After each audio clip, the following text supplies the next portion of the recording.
A paz do Senhor, aos irmãos. Vamos para mais um comentário da lição bíblica, desta feita, a lição de número 9. Estamos estudando nesse primeiro trimestre acerca de Gênesis. E a lição de número 9, ela está inserida no capítulo de 15 a 17 de Gênesis. E essa lição, o título da lição é A Bênção de Deus sobre Abraão. Como sempre, a lição ela traz 3 objetivos específicos. E o primeiro é apontar o conteúdo de Deus como digno, aliás, apontar o cuidado de Deus como digno de nosso reconhecimento. E o segundo é ressaltar a importância de evitar atalhos e desvios em nossa caminhada com Deus. Terceiro, encorajar o exercício de fé na providência divina. Na lição de número 9, o texto áureo nos diz: então, conduziu até fora e disse: olha para os céus e conta as estrelas, se é que o podes. Ele disse: será assim a tua posteridade. Gênesis 15, verso 5. A verdade prática vai dizer: a presença e a companhia de Deus nos trazem segurança na caminhada. Pois bem,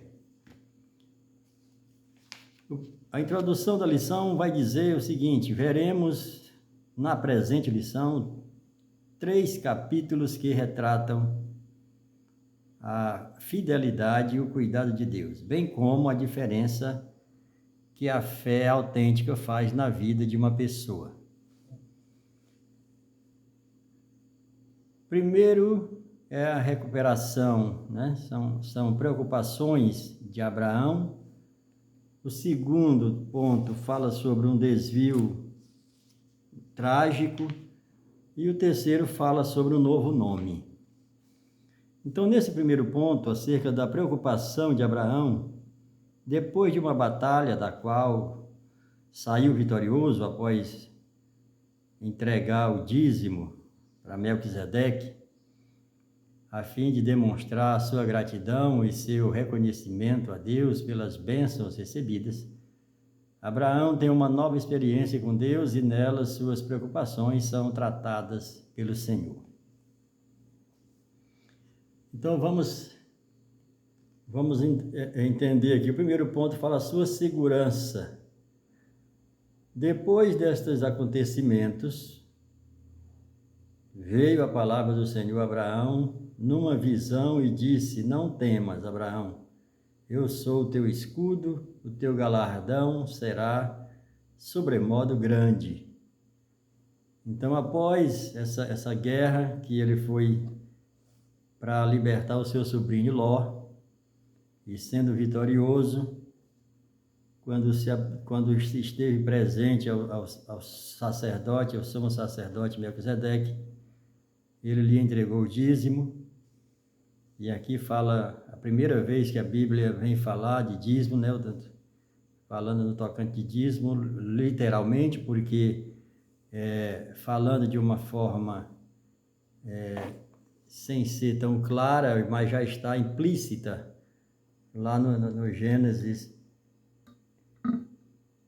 2:17, quando ali o Senhor dá limites para Adão e diz que tem algo lá no jardim que Adão não podia tocar. Ali também já fala naturalmente já fala sobre dízimo. O que é dízimo? Dízimo é o anátema de Deus que o homem não pode usufruir, não pode comer, não pode tocar, se Deus não permitir. E aqui nesse texto aqui já fala já de dízimo, já literalmente.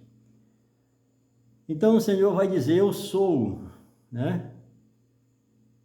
E essa sempre é a palavra onde Deus se apresenta. Quando ele se apresenta sempre para o homem, ele vai dizer: eu sou. Foi assim que ele se apresentou para Moisés, né?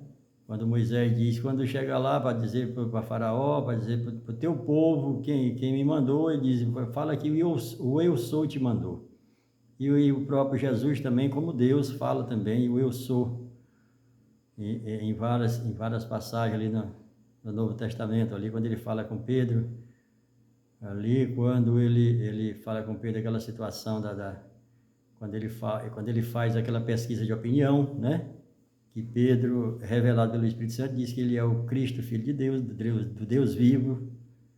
E também quando ele, lá no monte, quando vão prender ele, que os soldados chegam e perguntam se ele é Jesus, ele diz, eu sou. Quando ele diz, eu sou, ele está dizendo como Deus.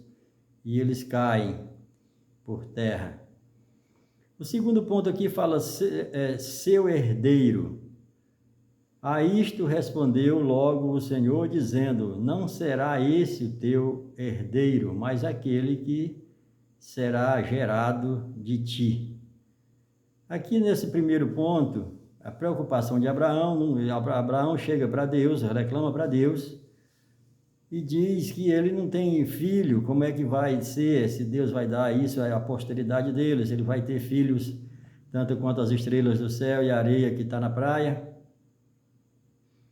E aí ele diz, eu só tenho o Eliezer de Damasco, né? Porque ele era de Damasco, por isso é chamado de Damasceno. Porque no hebraico as pessoas não têm sobrenome. Quando tem um sobrenome, ou é por conta do nome do pai, ou do lugar que nasceu ou que mora. Então Deus vai dizer, não, esse aí não saiu das tuas entranhas, não é teu filho com a tua mulher Sarai. O que eu estou falando, a minha promessa é de um que vai nascer de ti. E o terceiro ponto aqui fala sobre a sua terra. Disse-lhe mais, eu sou o Senhor que te tirei de Ur dos Caldeus. E aqui foi onde Deus se apresenta para Abraão a primeira vez, ainda em Ur dos Caldeus, no capítulo 11, verso 30 de Gênesis. Quando a gente só vê ali, só é pregado ali acerca de Gênesis 12, ali já é a segunda chamada, a segunda vez que Deus se apresenta para Abraão. E aqui vamos para o segundo ponto que fala, um desvio trágico. Uma das maiores lições deste tópico é que a vontade de Deus precisa cumprir-se do jeito dele, no tempo dele.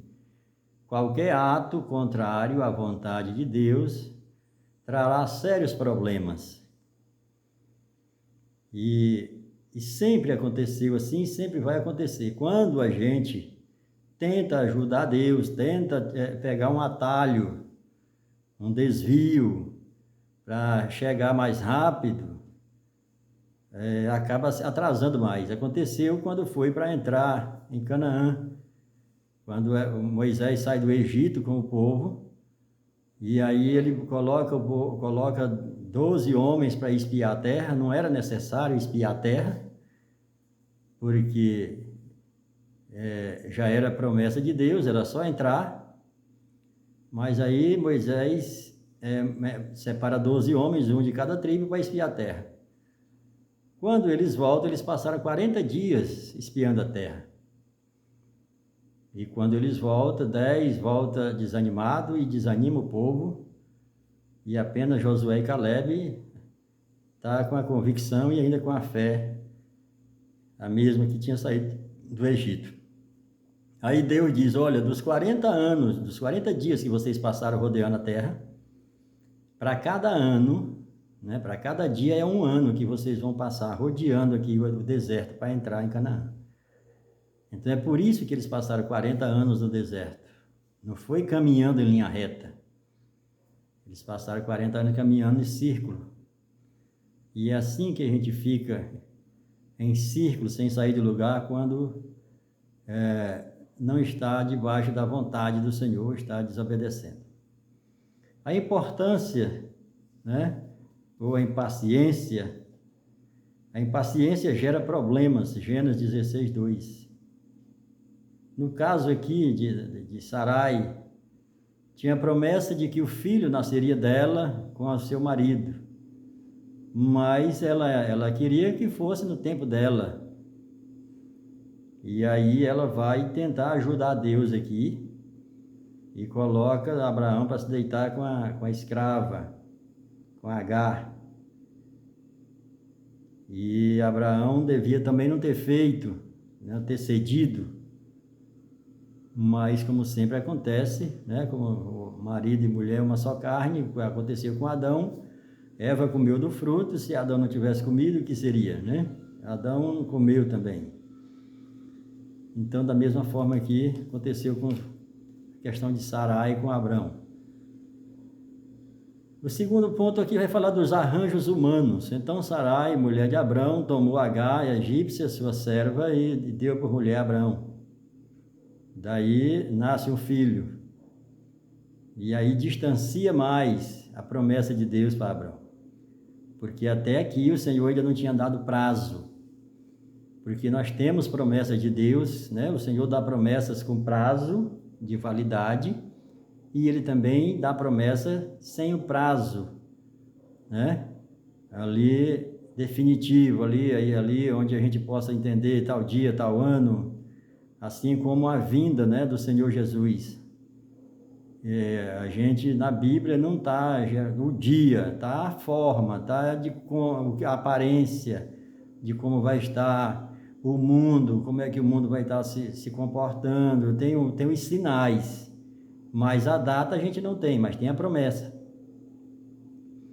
Já da primeira vinda de Cristo, quando ele nasceu de Maria, a promessa, ela era palpável, ela era uma promessa material. Então tinha o nome do lugar, tinha o nome, só não tinha o nome da mãe, da mulher, né, da família que ele ia nascer, mas tinha a descendência de quem sairia. Aí tinha a cidade, estava tudo escrito como era.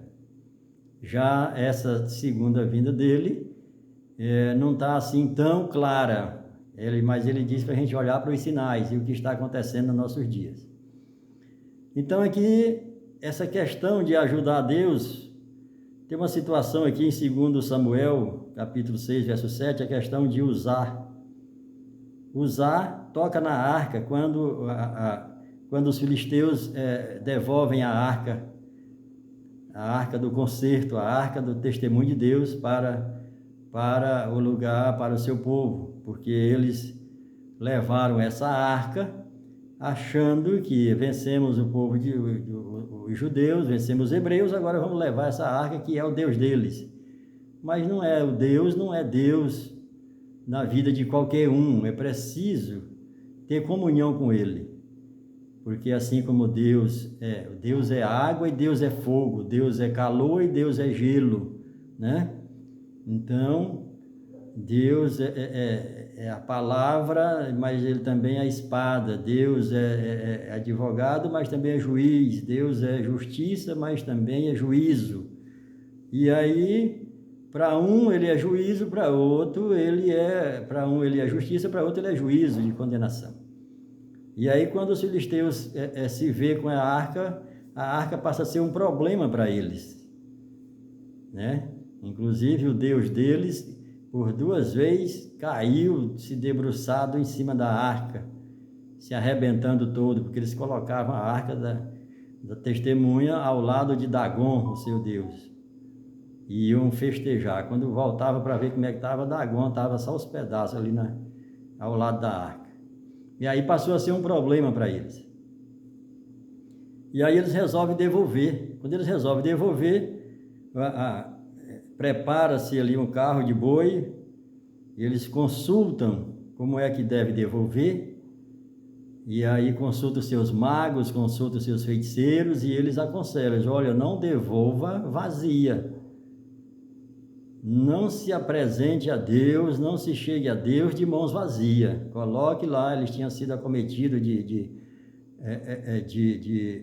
hemorroidas, o povo, por conta dessa situação. E aí ele diz, vocês vão fazer hemorroidas de ouro e vão colocar na arca e vão colocar oferta, porque ninguém se apresenta diante de Deus, o Deus vivo, sem oferta. E é isso que a igreja perdeu, né, ao longo do tempo, se apresentar diante de Deus sem oferta. E por conta disso, buscam todos os meios para manter a igreja, para manter a obra, porque deixaram o princípio. Lá na Bíblia está registrado acerca dos judeus, de como se apresentar a Deus. Tem 5 tipos de dízimo e quase 60 tipos de oferta. E o povo judeu é o povo mais, do povo mais próspero da terra, porque sempre andou por princípio.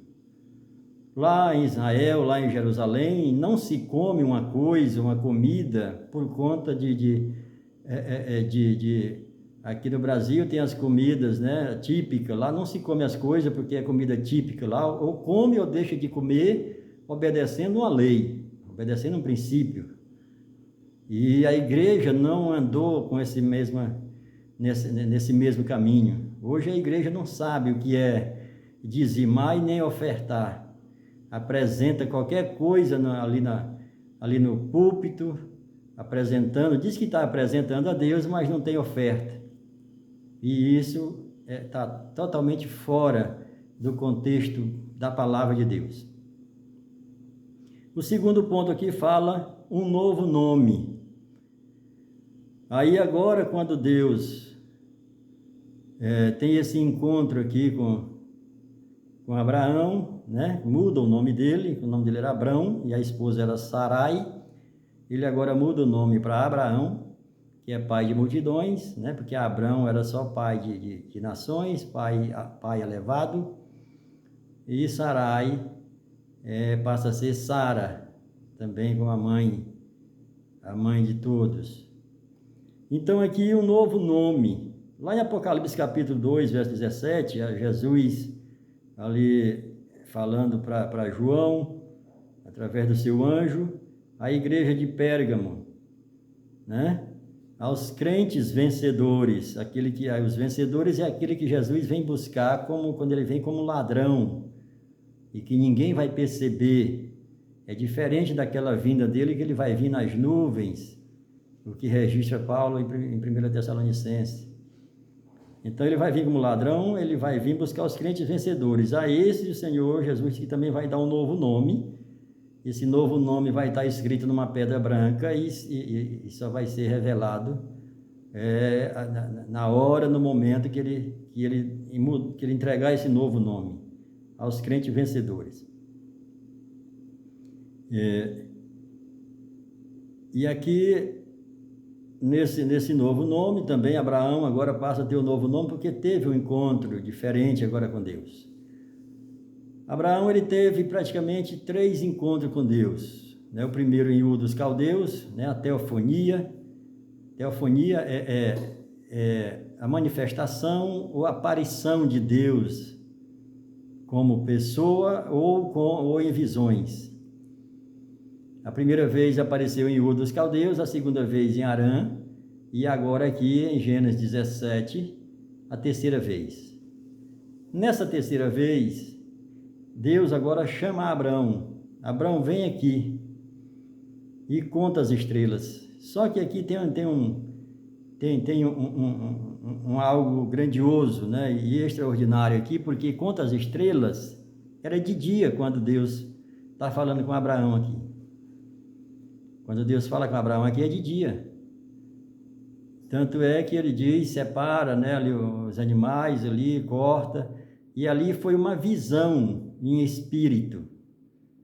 Ali não foi, literalmente, ali como ele apareceu lá nos Carvalhais, que apareceu ele em 3, quando ia para Sodoma e Gomorra, e passou na porta, né, de Abraão, e ali sentou e comeu.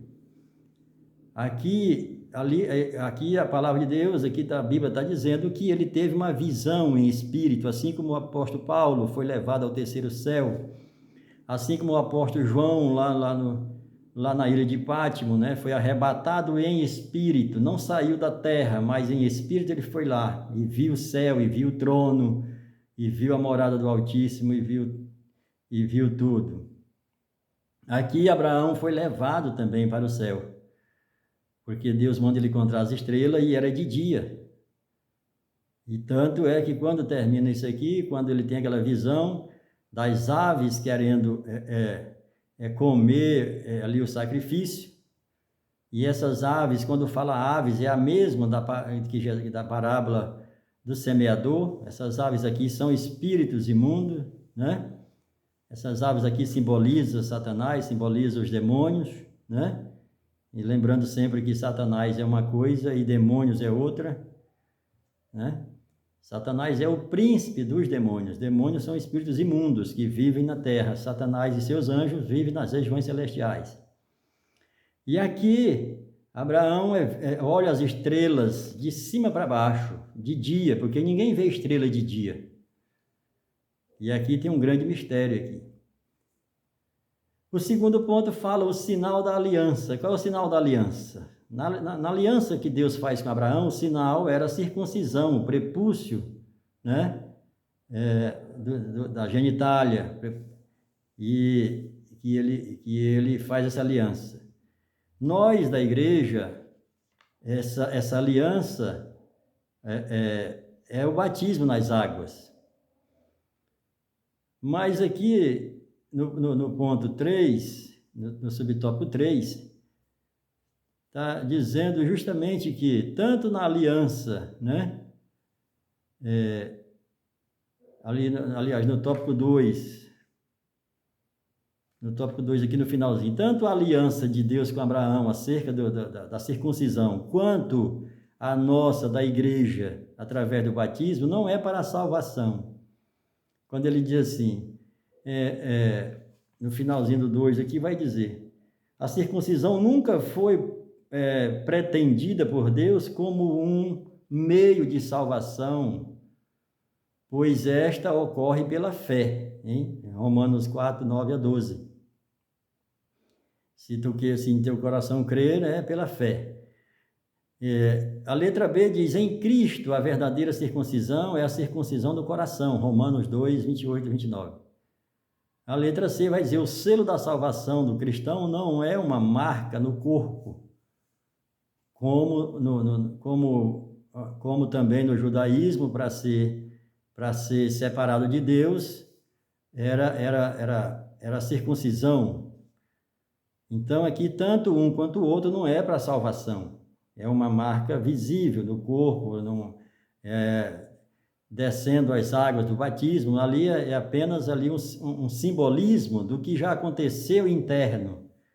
Você está expressando publicamente aquilo que internamente você já tinha crido, Até porque a palavra de Deus aqui vai dizer que aquele que crê e for batizado será salvo.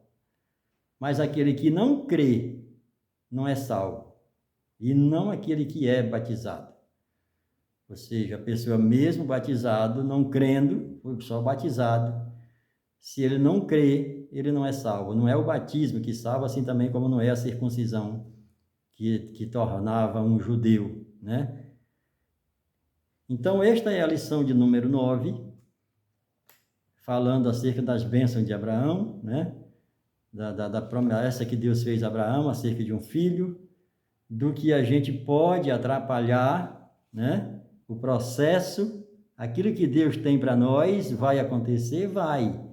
Só que tem o tempo dele. E se nós tentarmos ajudar, como foi o caso de Sarai, colocando Agar para se deitar com Abraão, atrasou o processo, como foi no caso aqui de Uzá, que tocou na arca tentando ajudar ali para não cair a arca do carro de boi. Eles morreram, né? E assim tem muitas formas de as pessoas achar que está fazendo para Deus, mas sem Deus. E isso eu gosto sempre de falar, e tem aquela passagem quando Jesus está na casa de Lázaro, e Maria está aos pés deles ali, aprendendo dele, e Marta está correndo para lá e para cá, fazendo a comida. Ela estava fazendo para Jesus sem Jesus, Marta, e Maria estava fazendo para Jesus com Jesus. Tem duas formas de se fazer a obra de Deus no reino de Deus. Uma é fazer com ele, para ele, e outra é só fazer para ele, sem ele. E é nessa hora que ele não vai aprovar, que ele diz: eu não vos conheço, eu não aprovo o que você fez. Não significa que a pessoa não é salva, só significa que ele não recebe aquele trabalho, aquela obra que a pessoa está fazendo. Da mesma forma, ele não recebeu algumas coisas que Abraão fez. Abraão mentiu quando entrou no Egito, dizendo que Sarai era irmã dele, e isso vai se repercutir com o neto dele, né? Com o filho dele, aliás, com Isaac também, vai viver essa mesma mentira, dizer que Rebeca não é mulher dele. Observe que uma coisa do pai é uma situação que, se for de bênção ou de coisa errada, sempre os filhos vão herdar isso. Precisa ter muito cuidado. Então, que Deus abençoe cada professor, cada aluno, diretor de escola, pastores. Que Deus abençoe a todos. Uma boa aula em nome de Jesus. Amém.